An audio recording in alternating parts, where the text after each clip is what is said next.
As pessoas não têm o hábito de se prevenir, o hábito de cuidar antes que ocorra o problema.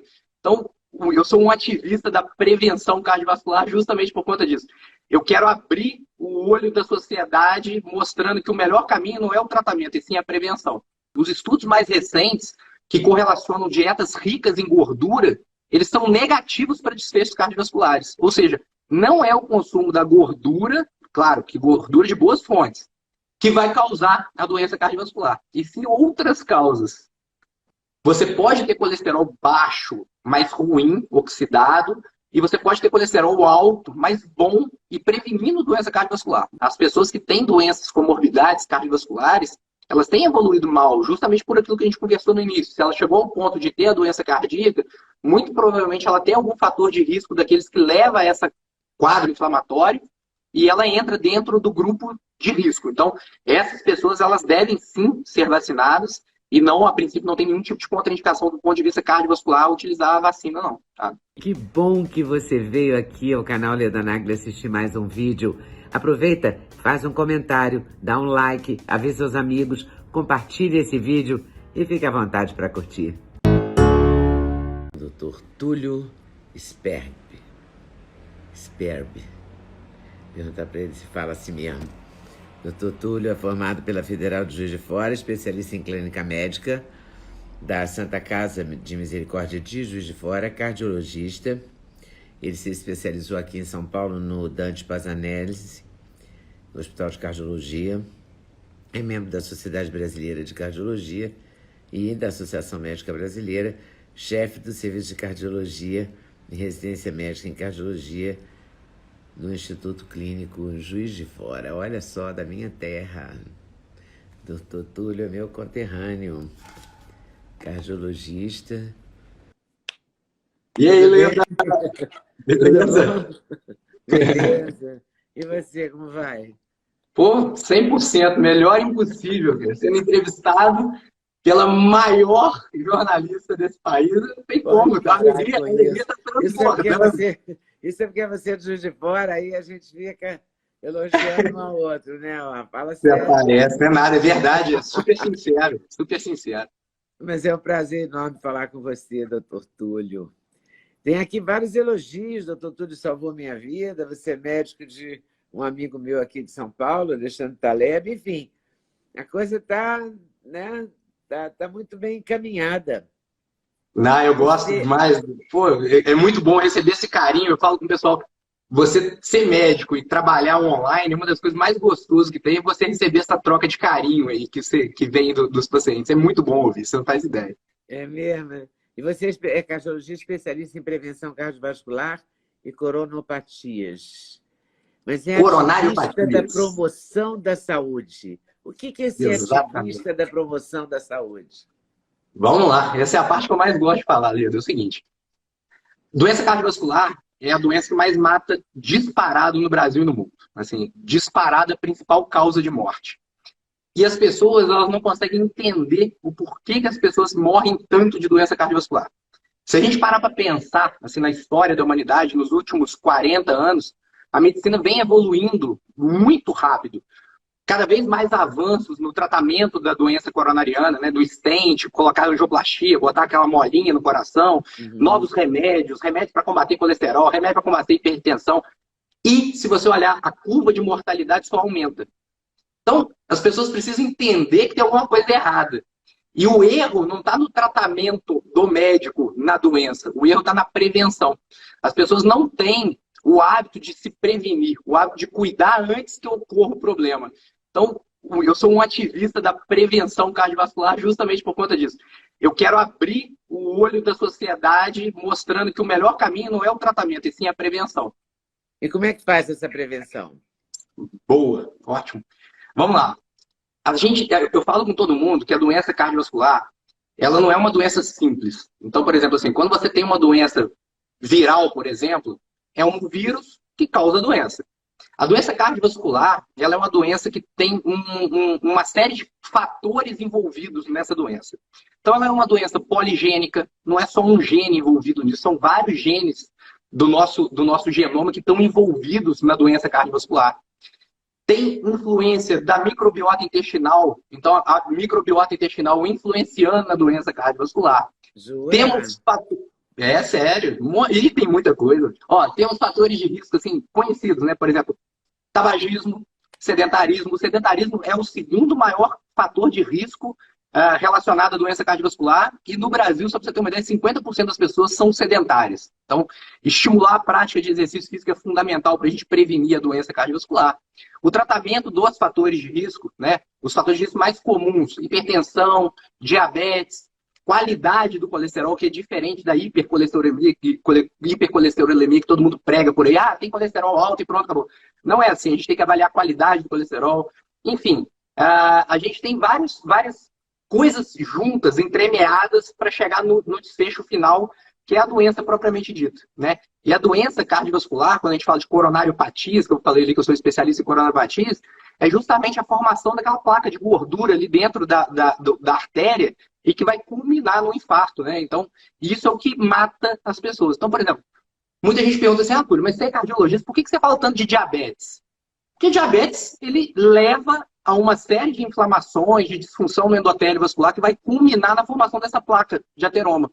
Todo mundo acha, e isso é um mito que foi criado há muito tempo atrás, em 1970, por um pesquisador norte-americano, que a doença, por ser uma placa de gordura, ela vem do consumo de gordura, né? Todo mundo relaciona isso assim, tá comendo muita gordura, então por isso você tá com o coração entupido.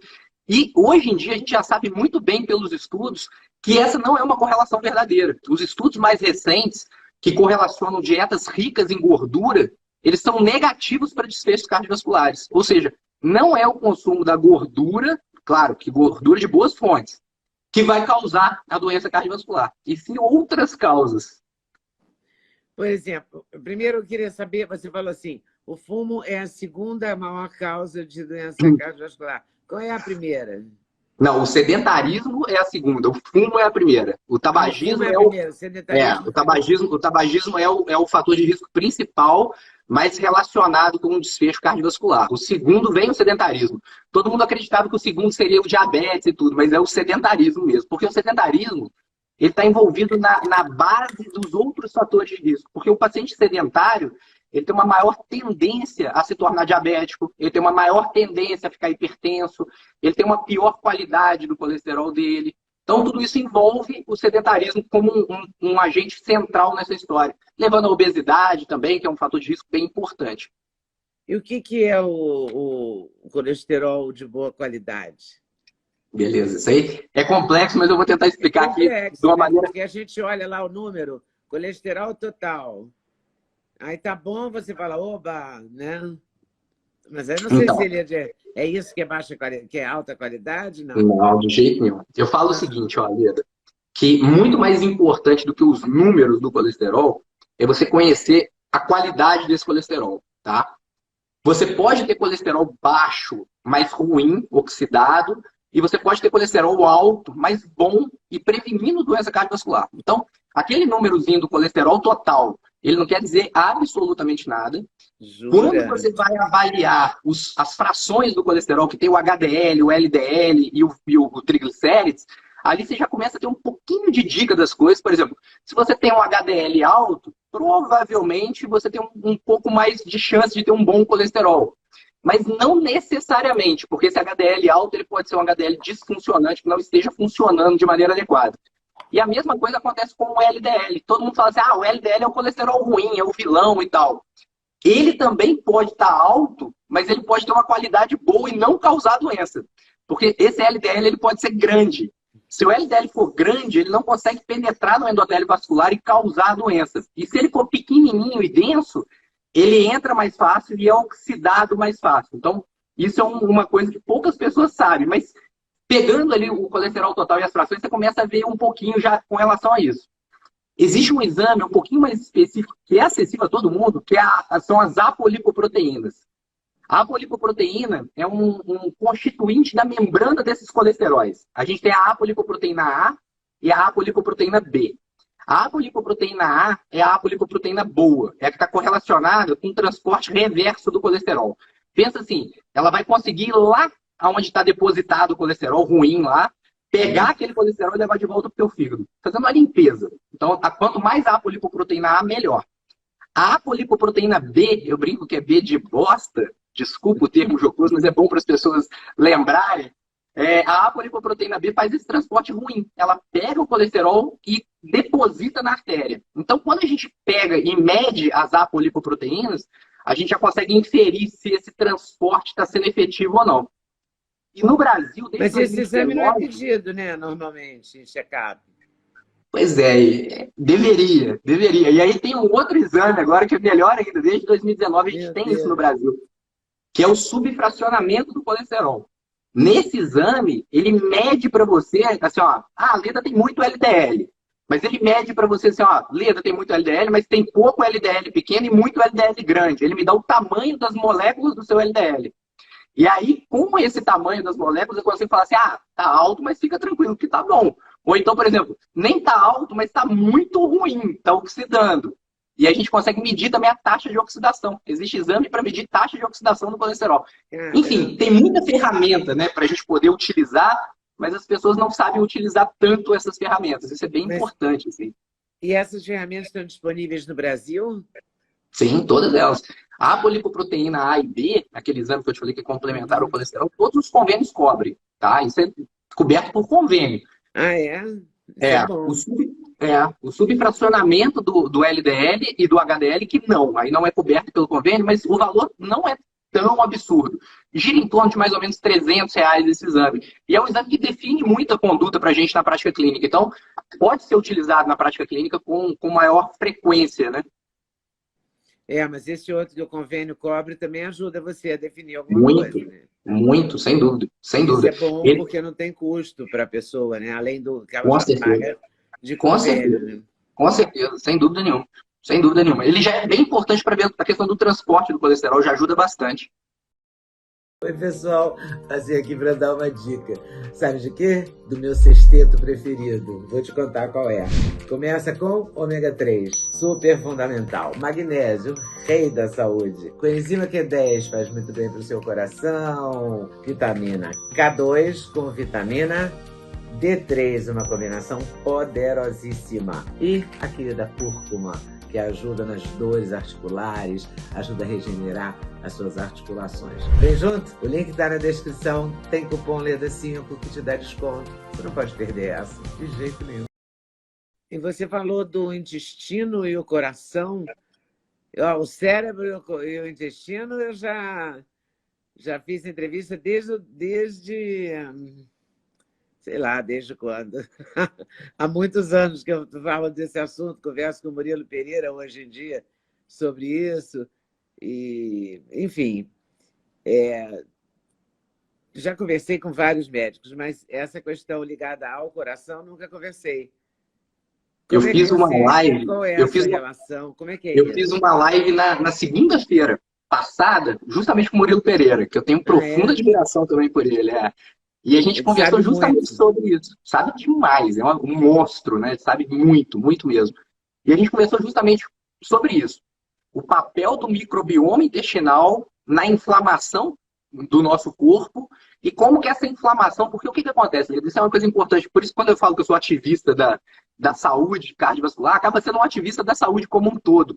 Porque o que acontece? A base das doenças crônicas no Brasil, no mundo, em qualquer lugar, nos seres humanos de maneira geral, ela está relacionada com o processo inflamatório.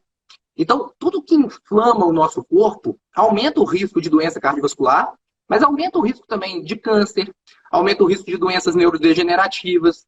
Então, quando a gente trata o intestino, a gente não está tratando só o cérebro ou só o câncer, a gente está tratando todo, o organismo como um todo.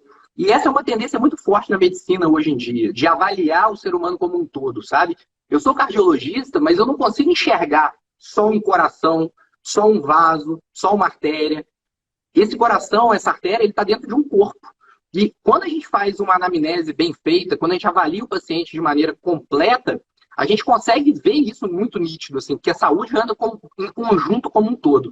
E a questão intestinal propriamente dita, que você me perguntou, o que acontece? O nosso intestino, quando ele tem uma disbiose, ele começa a ficar com buraquinhos no intestino, aumenta a permeabilidade desse intestino, e começa a ultrapassar coisas que a gente não queria passar para a nossa corrente sanguínea.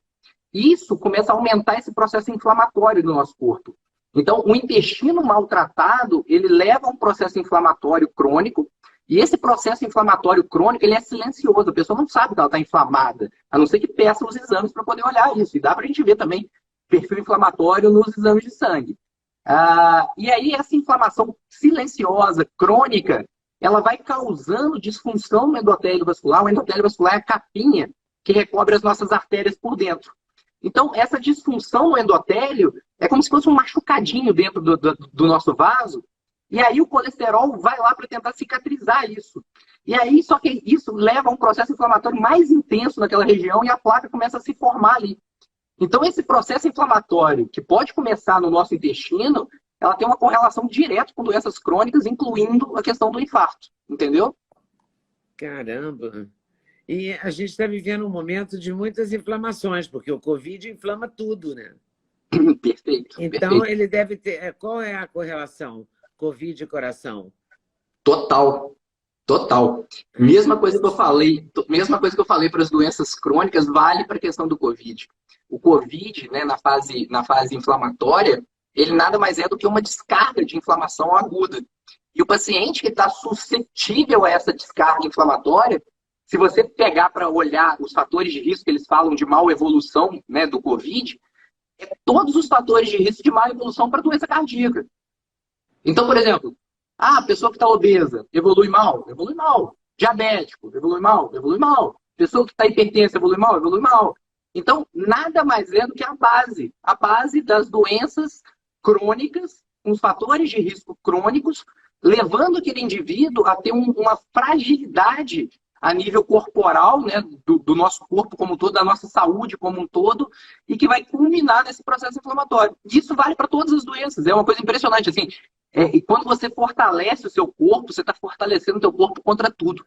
E assim, é óbvio que a pandemia foi uma coisa muito negativa, muito ruim para todo mundo, mas serviu de alerta para muitas pessoas darem um clique, darem um restart do tipo assim, eu preciso cuidar da minha saúde está frágil, minha saúde é isso, minha saúde é aquilo, e começar a enxergar a necessidade de mudar um pouco esses hábitos. Eu tenho muito paciente que durante a pandemia conseguiu emagrecer, conseguiu melhorar esses hábitos. Tem muita gente também que acabou evoluindo para o lado ruim, né? Estou em casa, trancado e tal, acabou evoluindo para o lado ruim. Mas teve gente que levou isso para o lado positivo. Uma outra coisa que levou para o lado positivo foi as pessoas conhecerem sobre suplementação. Eu sou um fiel defensor de suplemento, assim, do uso da suplementação. E hoje em dia, você conversar com as pessoas já sabem o que é uma vitamina D, o que é um zinco, às vezes o que é uma quercetina. As pessoas têm esse nível de conhecimento trazido, né, pela doença que infelizmente está entre nós, mas as pessoas conseguiram enxergar e começar a correr atrás de informação. Então, se teve uma coisa boa, né, que a gente pode tirar dessa pandemia, foram as pessoas começarem a enxergar a necessidade de cuidar da própria saúde. Eu acho que isso foi uma coisa importante. E você sentiu isso no consultório, de uma maneira clara? Muito, sim. Muitos pacientes, eles vêm começaram a me procurar, inclusive, para poder cuidar, sabe? Assim, ó, eu queria fazer uma prevenção, eu queria cuidar, eu queria melhorar a minha saúde, eu queria trazer mais saudabilidade para mim, mais longevidade. O que eu posso fazer para melhorar a minha saúde? E aí a gente trabalha muito nessa linha de cuidados preventivos, né? E aí, uma coisa que uma pessoa pode fazer para melhorar a sua própria saúde? É claro que eu quero fazer esse exame de sangue aí todinho que você falou, mas fora isso, o que a pessoa pode fazer? Cuidado preventivo, ele passa muito mais pelas mudanças do estilo de vida da pessoa do que de suplementação propriamente dita. Suplementação, eu falo com todo mundo, que é a cerejinha no bolo. É o final, assim, tipo, a pessoa já está muito bem, está evoluindo bem, a suplementação ela vai dar um empurrão a mais. Mas a gente tem eu falo que a gente tem 5 pontos fundamentais da nossa saúde que a gente consegue mudar de maneira muito assertiva e sem precisar muito de um profissional guiando isso, apenas ouvindo e tentando aplicar no nosso dia a dia. Primeiro ponto é a alimentação. Então, as pessoas precisam entender que o que elas comem não é para simplesmente saciar a fome. O que as pessoas comem são nutrientes para as nossas células. Então, prestar muita atenção no que você está comendo é muito importante para você ter uma boa saúde. E aí, os estudos são bem categóricos com relação a isso, tá, Leda? Assim, ó, O que aconteceu que a população vem morrendo mais de doença cardiovascular ao longo desses anos, mesmo com o avanço da medicina? A gente chama de má adaptação à urbanização. Então, a nossa sociedade se urbanizou. Saiu do campo, veio para a cidade, construiu grandes cidades, se industrializou. As indústrias começaram a produzir coisas cada vez mais acessíveis e de fácil alimentação, enfim. E as pessoas começaram a consumir isso em grandes quantidades. O grande problema é que a indústria visa lucro, né? Visando lucro, eles não querem muito saber da saúde de quem está comendo aquilo ali na maioria dos casos. É óbvio que tem indústrias extremamente competentes, extremamente seguras na questão da alimentação. Mas com o advento dessa industrialização da parte alimentar, as pessoas começaram a consumir altíssimas cargas de gordura trans, que é uma gordura hidrogenada, modificada pela indústria, e ela está diretamente relacionada com o processo aterosclerótico. Então, se tem uma gordura que a gente tem que ter medo, é a gordura industrializada, a gordura trans, a gordura saturada. E altíssimas cargas de carboidratos simples refinados. Hoje em dia, as pessoas consomem cargas altíssimas de carboidrato sem nem perceber. Carboidrato, gente, é tudo que a gente come e que vira açúcar no nosso sangue. Então é muito fácil as pessoas falarem assim, eu não como açúcar, eu não gosto de doce. Mas, poxa, qualquer coisinha feita com farinha de trigo é altíssimo o impacto glicêmico. Então, por exemplo, um bolinho, biscoitinho, pãozinho, tudo isso a gente tem que ter muito cuidado na nossa alimentação. Então, o impacto da glicemia do dia a dia de comer carboidratos em excesso, associados com essa gordura transmodificada, é o que causou esse aumento vertiginoso das doenças cardiovasculares. Associado ao segundo ponto da saúde, que é uma coisa que a gente tem que fazer preventivamente, que é o segundo maior vilão do nosso dia a dia, que é fazer atividade física.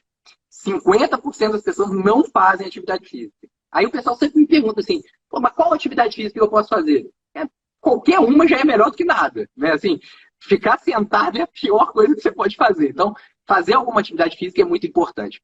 Claro que durante o processo da pandemia, né, como a gente está nessa pandemia, está muito mais difícil das pessoas fazerem uma atividade física de maneira bem regular. Teve gente que conseguiu também até trazer esse lado positivo da pandemia por ter mais tempo para fazer. Mas muita gente ficou sem detalhes. Tudo. Emagreceu, fez mais ginástica. Né? Eu vi matéria com gente que mora num apartamento, sei lá, de 40 metros e conseguiu caminhar, porque a pessoa é uma pessoa motivada. Mas, de modo geral, eu, por exemplo, em nome dos preguiçosos, vou falar com você que é difícil. Tudo é motivo para você não fazer, né? Tá chovendo, o dia não tá assim, não quero sair. Né? A gente se dá muitas desculpas. E a gente se perdoa muito, né? Já estou nessa pandemia, já estou nesse sufoco, aí vou comer um fast food, porque também estou sem graça, sem fazer nada legal e tal, né? Pois é, mas assim, isso é uma das piores coisas que você pode fazer. Eu sei que é horrível. Mas porque, assim, não é todo mundo que tem essa força de vontade. Claro, você deve ser desse tipo que tem. O meu filho é desse tipo que tem. Eu fico encantada, assim.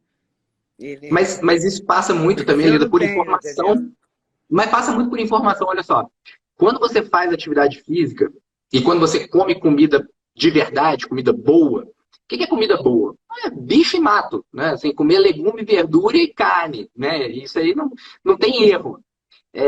Quando você faz isso, associado à atividade física, você está tratando seu intestino. Quando você trata o seu intestino, você fez a live com o Murilo, você sabe que produz mais serotonina. Serotonina é substância do prazer. Exercício físico, quando você faz, o que ele faz? Libera que tipo de substância? Substância do prazer. Também, endorfina, serotonina. Tudo isso pode melhorar o quê? O terceiro ponto da saúde, que é justamente o que você está comentando, que é a saúde mental. As pessoas não lembram que a saúde mental também é fator de risco para as doenças crônicas. Então, ansiedade, depressão, estresse, tudo isso está correlacionado com doenças crônicas. E quando você cuida do teu corpo como um todo e dá um foco necessário nessa parte também de saúde mental, você também está prevenindo essas doenças crônicas. Então, é tudo, eu falo com todo mundo assim, tá tudo linkado. É um ciclo, o ciclo do bem e o ciclo do mal.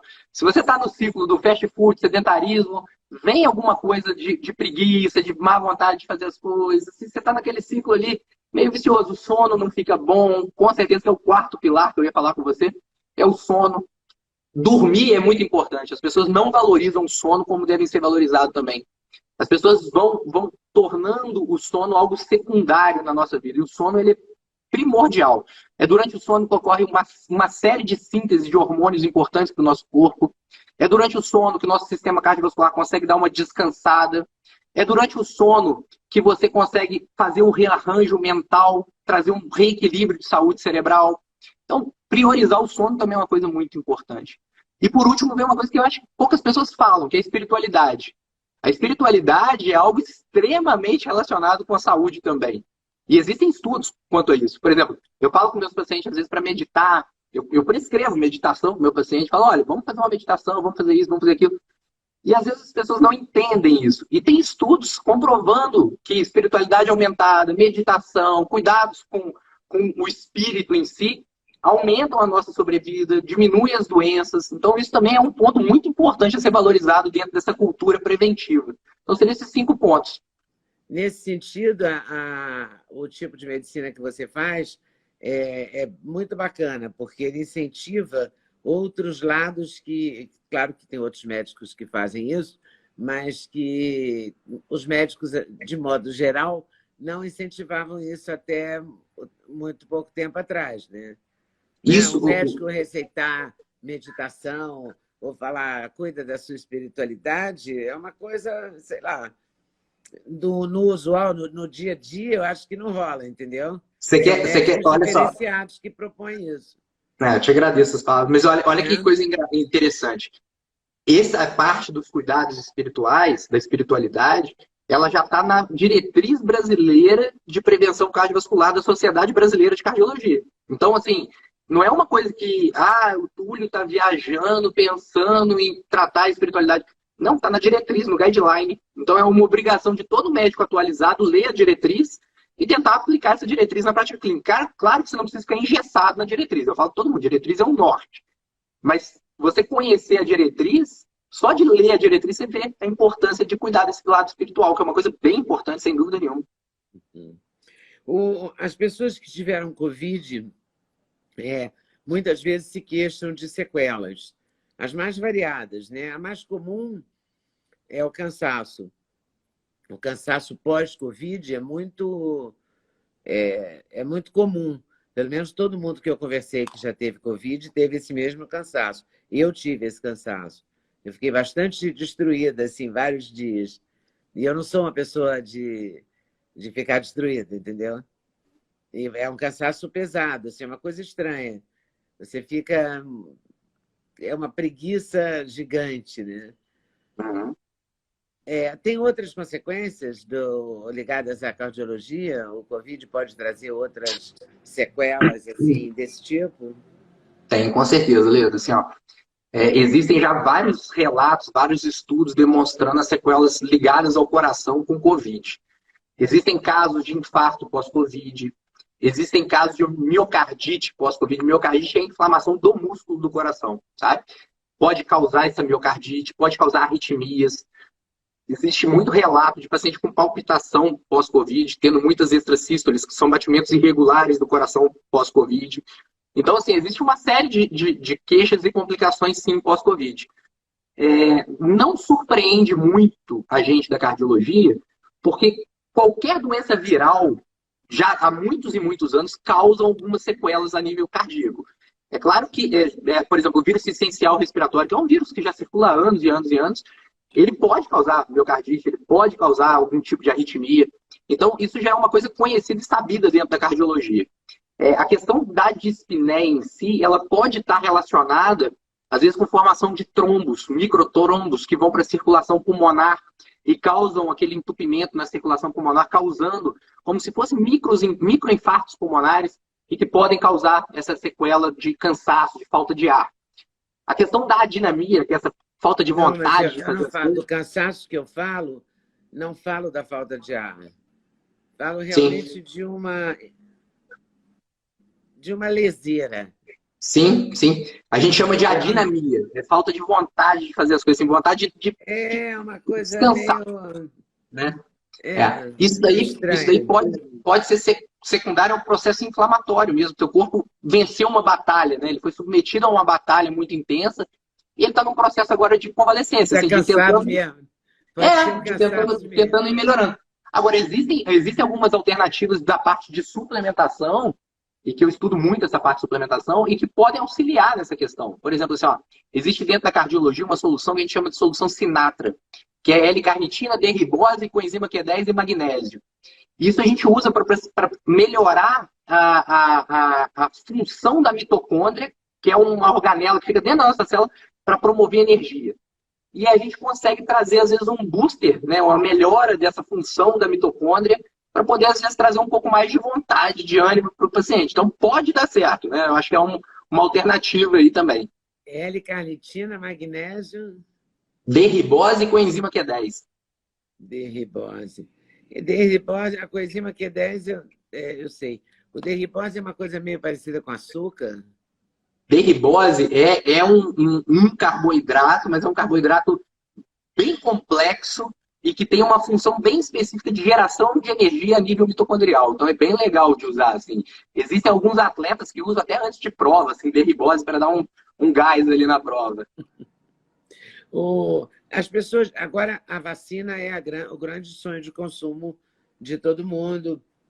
O Brasil ainda está meio atrasado, mas está melhorando. Ontem já recebeu 1 milhão e tanto da Índia. A Fiocruz começa a engrenar, né, a fabricação. Então, parece que a gente vai dar uma avançada, né, nesse quesito.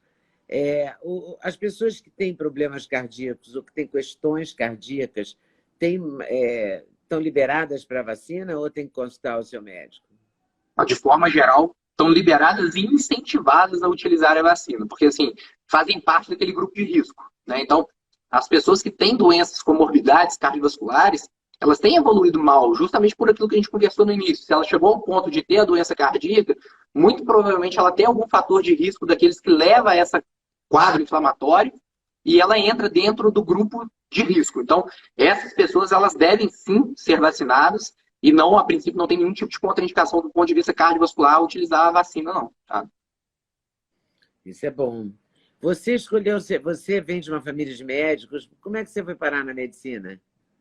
Não tem ninguém, não tem nenhum médico na minha família, nenhumzinho, assim, ninguém para contar a história. Na verdade, minha Lenda, a história é engraçada. Assim, ó.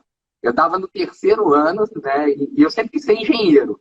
Então, eu queria fazer engenharia, queria mexer com engenharia de Minas, queria pesquisar negócio de minério, essas coisas assim. Mas é aquela coisa, né? Você, moleque, com 17 anos, você não sabe muito bem o que fazer, né? Eu sempre fui um bom aluno, assim, do ponto de vista de notas e tudo, mas daquela turma do fundão. Ficava lá no fundão, mas tirava nota boa. E aí eu falei assim, cara, o que eu vou fazer no vestibular? Eu não sabia, fiz um monte de teste vocacional, um monte de coisa, cada um dava uma coisa diferente. E aí eu pensei, vou fazer o mais difícil. E aí eu fui na medicina, porque era o mais difícil. E aí eu fiz.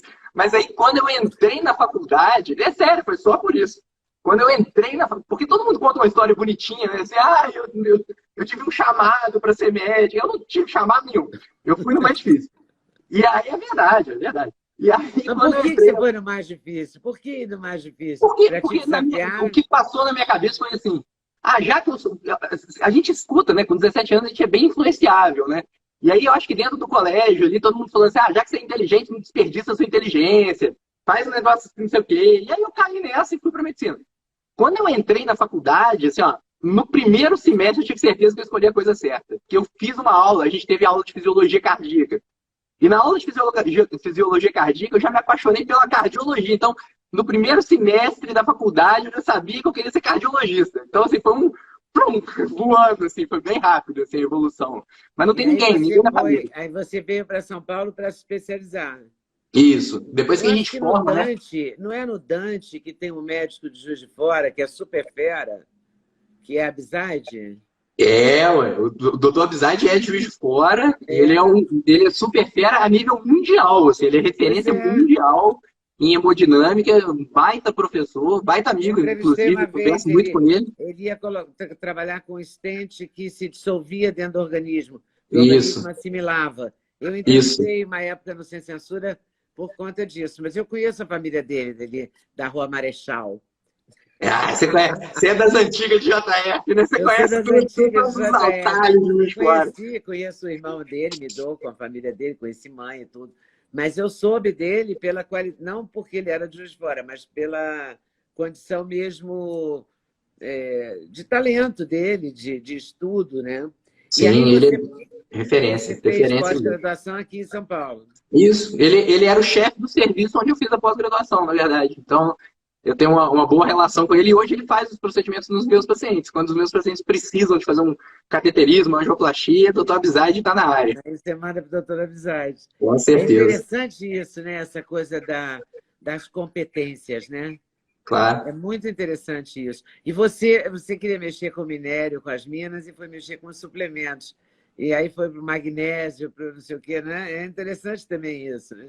Você acabou mexendo, de certa forma, com minérios, né? Com minerais. Sim, sim. O universo da suplementação é uma coisa linda, Leda. Assim, ó, poucas pessoas entendem muito sobre suplementação a nível cardiovascular. Eu até criei um curso agora que está na primeira turma, online, de cardiosuplementação avançado para profissionais de saúde. Justamente para tentar disseminar esse conhecimento para mais profissionais começarem a utilizar isso com os pacientes. Pra você ter uma ideia, eu fiz um levantamento bibliográfico bem extenso assim, para poder montar o curso e tem mais de 3.000 artigos correlacionando benefícios de suplementação com o sistema cardiovascular. Eu tive que escolher, para o curso não ficar muito extenso, eu escolhi 39 ativos que têm benefício cientificamente comprovado para o sistema cardiovascular e baseado tudo em ciência. Então, assim, é bem legal. E esse universo da suplementação, ele é encantador. Quanto mais você estuda, mais você quer aprender sobre aquilo ali, na verdade. E o que é decisivo? O que faz a diferença? Porque eu também já entrevistei o que eu chamo de o doutor Magnésio, que agora vai me escapar o nome dele, ele é fera. É o homem que mais entende de magnésio no Brasil, mora em Brasília, deve estar com 80 e tantos anos. Uhum. Ele estuda só magnésio. Eu esqueci o nome dele também, mas eu também conheço ele como doutor Magnésio. Magnésio. Eu estou com o livro dele, está no meu quarto. Eu encontrei com ele num seminário de medicina que eu fui fazer umas entrevistas aqui em São Paulo, do Ítalo Rachid. E aí encontrei com ele. E ele já estava, mas eu já tinha entrevistado há muito tempo atrás. E ele fala muito do magnésio. O magnésio é um suplemento decisivo para o coração? Tem a menor dúvida que sim. Ó, eu falo que eu tenho os meus sextetos fantásticos, eu chamo de sexteto fantástico. Sexteto fantástico para mim é magnésio, sem dúvida nenhuma. O magnésio está envolvido em 350 reações no nosso corpo. E, principalmente do ponto de vista cardíaco, ele tem uma correlação muito interessante com o relaxamento das artérias, ele tem uma correlação com a frequência do nosso coração, com o sistema elétrico do nosso coração. Então, o magnésio ele é disparado um elemento fundamental ali dentro dessa brincadeira, sem dúvida nenhuma. O segundo é a coenzima Q10, que a gente conversou aqui. A coenzima Q10, para quem não conhece, ela é a via final, é o produto final de uma via muito importante do nosso corpo, onde um remédio muito utilizado, que é a estatina, age bloqueando essa via. Então, quando a gente bloqueia essa via do mevalonato, a gente diminui muito a produção da coenzima Q10. Então, suplementar a coenzima Q10 no paciente que usa estatina é muito importante, mas mesmo quem não usa estatina, com o passar dos anos, a partir dos 35 anos, essa produção de coenzima Q10 vai caindo. Então, a gente 35 anos? Uau!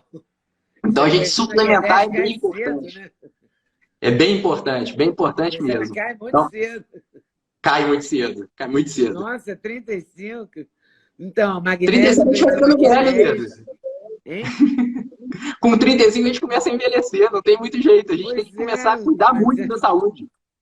Mas quando você tem 36, você fala, tudo bem, mas quando você está na minha idade, você já fica meio, fala, poxa, mas é muito cedo 35. É verdade. Então, magnésio, coenzima Q10. Magnésio, coenzima Q10, cúrcuma. Cúrcuma eu acho muito importante. Cúrcuma, quando eu falo, o pessoal sempre fala, cúrcuma da alimentação e tal. Sim, ela vem da mesma raiz que a gente usa na alimentação. Só que quando você usa na parte da suplementação, você tem esse ativo concentrado em curcuminoides, que é o ativo que realmente faz bem pra gente. Existem estudos de cúrcuma no sistema cardiovascular melhorando uma série de fatores de hipertensão, qualidade do colesterol, prevenção de inflamação. Ele é um potente anti-inflamatório, então ele auxilia muito como agente antioxidante também. A coenzima Q10 também é bem antioxidante.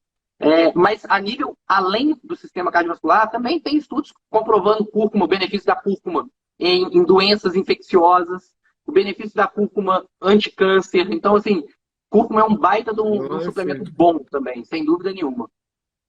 Depois, nesse sexteto, vem o ômega 3. O ômega 3 é um queridinho, assim, que eu acho fundamental. As pessoas não entendem a importância do ômega 3.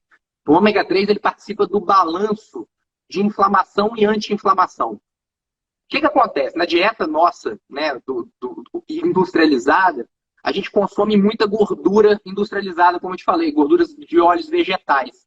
Essas gorduras elas são muito ricas em ômega 6. Quando o ômega 6 aumenta muito no nosso corpo e o ômega 3 fica muito baixo, existe um desbalanço. O ômega 6 tende a ficar inflamatório e o ômega 3 é um anti-inflamatório.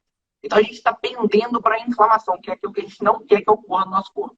Então a maneira de equilibrar essa balança é justamente aumentando o aporte de ômega 3 e reduzindo o consumo dessas gorduras industrializadas. Pra você ter uma ideia, a relação da alimentação da maioria do brasileiro é em torno de 20 ômega 6 para 1 ômega 3, quando que o ideal desse balanço é ser 2 para 1.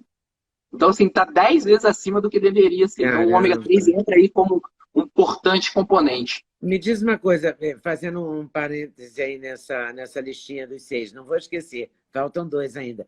Mas você falou em gordura boa. Aí eu fico pensando, a gente antigamente usava gordura de porco, banha de porco, quando eu era criança. Aí ela foi demonizada, aí veio o óleo de soja, o óleo de milho, o óleo de, sei lá de quê, como é que chama aquela coisa amarela? Girassol, não sei o quê. Agora o óleo de coco. Mas o óleo de coco, às vezes, a gente desconfia um pouco. Eu uso muito óleo de coco, mas eu já fico com medo de dar gosto, sabe, de coco. Né? A gente está fazendo uma comida só que não tem nada a ver ter gosto de coco. E aí eu tendo a ter vontade de voltar no óleo de soja, sabe? Ou no óleo de girassol, ou no óleo qualquer, de milho. Então, não volta nunca? Em nome da sua saúde, não faça isso. Ó, eu falo para todo mundo. Em nome da minha saúde, não use óleo nenhum? Não use óleo refinado. Eu vou te explicar o porquê. Bate no Google depois de curiosidade. Todo mundo que estiver assistindo aí, assim, ó, processo de refino dos óleos vegetais. São mais de 15 processos térmicos, químicos, que aquele óleo passa para poder ficar clarinho. Caramba. Quando ele fica clarinho, eles vão lá e armazenam aquilo dentro de uma embalagem de plástico. Que aí já começa a estragar. Exposto à luz, que fica oxidando aquilo o tempo todo. E depois você joga aquilo na panela e esquenta ele de novo para acabar de vez com ele. Bom, então, assim, nunca mais. Não é uma boa ideia. Definitivamente não é uma boa ideia. Nenhum deles, né?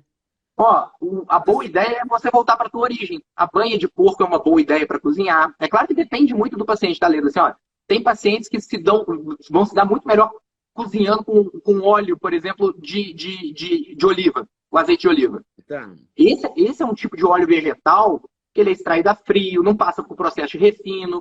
Então, sim, daria para usar. E fica no embalagem, você vê sempre ali mais escurinho, né? De vidro. Então, assim, é uma outra qualidade de óleo vegetal. O óleo vegetal extraído a frio da oliva, sim, sem problema nenhum. Agora, banho de porco é uma boa ideia, não é uma má ideia. O óleo de coco tem algumas controvérsias, mas para alguns pacientes, a maioria dos pacientes poderia usar numa boa também, não é uma gordura ruim. A gente tem que mudar um pouco essa ideia nossa, né, de gordura ser uma coisa ruim. Quer ver uma fruta que foi demonizada há muito tempo e que todo mundo fala que é ruim? Abacate, cara. Abacate é riquíssimo em gordura, mas gordura boa, polimonoinsaturada, que faz um baita bem para o nosso organismo. Então, ter medo da gordura não é uma boa ideia. Tem que ter medo da gordura certa. Qual que é a gordura que a gente tem que ter medo? Gordura industrializada. Essa a gente tem que ter medo. Essa tem que ter medo. Eu acho que cada médico de Juiz de Fora que eu entrevisto, eu tiro uma coisa da minha vida. Eu entrevistei o Laí Ribeiro há uns 2 ou 3 anos atrás e ele me falou de adoçante. Tão mal, que eu nunca mais tomei café com adoçante até hoje. Fiquei horrorizada com os processos de, sei lá, vinha do carvão. Credo, não quero isso para mim. Agora você com óleo. Tá bom.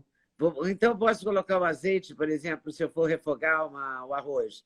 Eu posso Pode, usar o azeite? O azeite ele só não é bom para temperaturas acima de 190 graus. Por exemplo, fritura em imersão, essas coisas aí não vale a pena usar o azeite. Ninguém mais usa, né, também. Exatamente. Mas a banha até segura bem. Assim, por exemplo, eu quero fazer alguma coisinha ali frita, a banha até segura um pouquinho melhor, mas dá para ir numa boa. Sim, mas os refogados em geral, mesmo quando você faz uma massa, porque você falou em usar menos carboidrato, Agora tem massas diferentes, quer dizer, tem massa que leva farinha de amêndoa, ou que leva farinha de grão de bico, ou de Sim, mandioca, que é a sim. mais usada, né? E você pode É, conseguir algumas receitas. uma coisa tem que tomar um pouco de cuidado, às vezes isso é uma coisa importante também, Leo, desculpa te interromper. É porque às vezes a gente fala de trocar a fonte de carboidrato e às vezes a pessoa quer tirar o glúten da dieta. Então tira o trigo em Uhum, si e substitui por outra farinha. Dos exemplos que você citou, por exemplo, farinha de mandioca, farinha de batata, fécula de arroz, farinha de arroz, tudo isso é carboidrato. E não deixa de ser uhum, um carboidrato refinado. Então você está trocando meio que 6 por meia dúzia sem glúten. É isso. tá. O ideal é usar farinhas low carb. Por exemplo, você falou das farinhas de oleaginosas, de amêndoa, de castanha. Essas são farinhas boas. Em massa, existe uma massa de konjac que ela não é rica em carboidrato, tem baixíssimo carboidrato. Então, konjac é uma boa ideia para massa.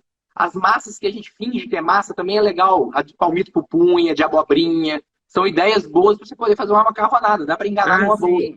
Mas eu falo quando você vai fazer uma receita e agora tem com essa pandemia, muita gente foi para a cozinha, inclusive eu. Sim. E eu descobri uma farinha que é uma farinha de mandioca e que funciona bastante bem assim, se você tirar a farinha de trigo em geral.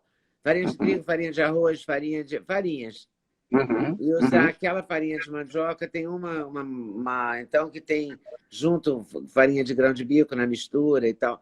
Então é uma coisa mais saudável, né? A farinha de mandioca deve ser mais saudável que a farinha É mais saudável, mas não deixa de ser carboidrato. Então, deixa de dentro ser de uma carbo. estratégia low carb, não é uma boa ideia. Não é uma boa ideia.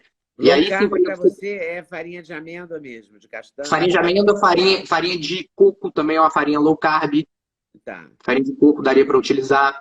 Ah, basicamente, por aí. Farinha de linhaça já tem um pouco mais de carboidrato, mas dá para fazer bastante receita, Leda. Eu gosto de cozinhar bastante. Assim, Ah, um dos é? meus dotes é cozinhar também. Dá para sair coisa boa, pode ter certeza. Mas a farinha de amêndoa você acha que dá para usar em pratos salgados? Dá, eu faço farofa de farinha de amêndoa. Ah, é? E fica bom demais. Ó, vamos lá, trocar receitinha aqui. Tá bom, vamos trocar Pega, uma receita, vai. pega uma proporção assim, ó, de metade farinha de amêndoa, ou um terço farinha de amêndoa, um terço de farinha de castanha de caju e um terço de farinha de coco. Põe um baconzinho para dourar com cebola, joga essas farinhas lá dentro, deixa ali tostar bem, ficar crocantezinho e come. Você vai ver se não é uma das melhores farofas que você já comeu na sua vida. E é uma farofa low carb. Amêndoa, coco E castanha de caju. e caju, castanha. Tá. Tá aí, vou experimentar, hein, doutor? Vou Pode fazer, experimentar. faz com bacon, que vai ficar gostoso. Tá. Bom, a gente falou do magnésio, da coenzima Q10, do cúrcuma, ômega 3. Aí faltam dois para os seus Aí é queridinhos. o parzinho que anda junto. É a vitamina D com a K2. Então, Ah, é a tá. vitamina D e a vitamina K2. Vitamina D, para o sistema cardiovascular em si, não tem comprovados benefícios assim absurdos. Assim, algum estudo que comprove muito vitamina D em sistema cardiovascular? Não, mas é aquilo que eu te falei no início da nossa live. Eu não estou tratando um coração, um vaso, estou tratando um corpo. E para o nosso corpo existem inúmeros benefícios da vitamina D, né? A nível ósseo, a nível de prevenção de câncer. Então, óbvio que a vitamina D, a nível de sistema imunológico, óbvio que a vitamina D tem que fazer parte dessa lista. E a K2, ela é uma vitamina muito importante. A gente fala que ela é meio que o GPS do cálcio. Quando a gente dá a vitamina D e você joga a K2 junto, o cálcio vai para o osso, vai para onde ele tem que ir e não fica depositado nas suas artérias. Porque existe um processo com o envelhecimento que a gente chama de arteriosclerose. É, É o endurecimento das artérias, o das depósito de cálcio artérias. nessas artérias. E a K2 tem um benefício já comprovado cientificamente no processo de estabilização na progressão dessa lesão endotelial e da calcificação endotelial. Então é bem interessante utilizar a K2 aí nesse cenário. E você acha que ela teria um papel assim, faria alguma diferença na prevenção de doenças degenerativas? Essa Qual? A D? combinação D A com D com K2? K2? Na verdade, eu acho que todos esses 6 fariam um bom papel. Porque eu estava conversando, inclusive, com um colega neurologista numa live, foi semana passada, eu acho, justamente sobre neuroinflamação. O que leva ao processo de Eu vou fazer uma neurodegeneração. live com ele amanhã, O Pedro? com o Pedro. O É Pedro é Pedro ótimo. Neuro. Isso aí, é isso aí. O sobrenome dele é mais difícil que o meu de falar. Eu vi que no início da live você estava tentando falar o meu. O meu é Sperbe, o dele é Xtastic. É Não, mais o dele eu difícil. desisti. Eu pedi a ele por mensagem de voz para ele pronunciar o nome dele, porque eu não sou incapaz de É olhar impossível, aquela é sopa de impossível. consoantes e concluir alguma coisa, entendeu? Aí ele falou o sobrenome dele. Amanhã eu vou tentar acertar. Mas o seu é mais fácil, o seu é bem mais fácil. A É. origem qual é? Do É seu? suíço, é suíço. É na Suíça. fronteira da Suíça com a Alemanha, né? É. Bom, a gente falou de magnésio, coenzima Q10, cúrcuma, ômega 3, vitamina D com K2. Tem mais alguma coisa ou esse Não, conjunto da o obra sexteto fantástico é esse, mas tem é muito mais esse? coisa. São 39 ativos aí na Sim, mas lista. esse sexteto aí é o Ah, esse fundamental. sexteto eu acho que a maioria das pessoas se beneficiariam de utilizar, assim, de uso contínuo e podendo utilizar, eu acho que traz um benefício importante. Muito Claro que dose é importante. sempre individualizado, né, Leila? Assim, o pessoal às Ah, vezes me pergunta, claro. qual dose? Qual não sei o quê. É, Depende, né? Depende muito do depende da... paciente, depende muito do peso, depende muito da idade, depende do sexo, depende de uma série de fatores, assim, do objetivo. Então, depende muito dos fatores para poder chegar numa dose. Mas, em geral, esses seis aí é bem legal, assim, bem Mas interessante. é um bom time, né, esse aí. Muito, muito bom, muito bom. Oi, pessoal, tudo bem? Passei aqui para avisar que o meu sexteto de suplementos, os queridinhos da Leda, já tem um link especial. Então você compra direto, numa tacada só, o sexteto. Ah, sim, você pode acrescentar colágeno, você pode acrescentar melatonina, tudo depende da sua escolha. Mas dormir bem é o melhor negócio, pode acreditar em mim. Vale conferir? Com certeza. Vai lá no link.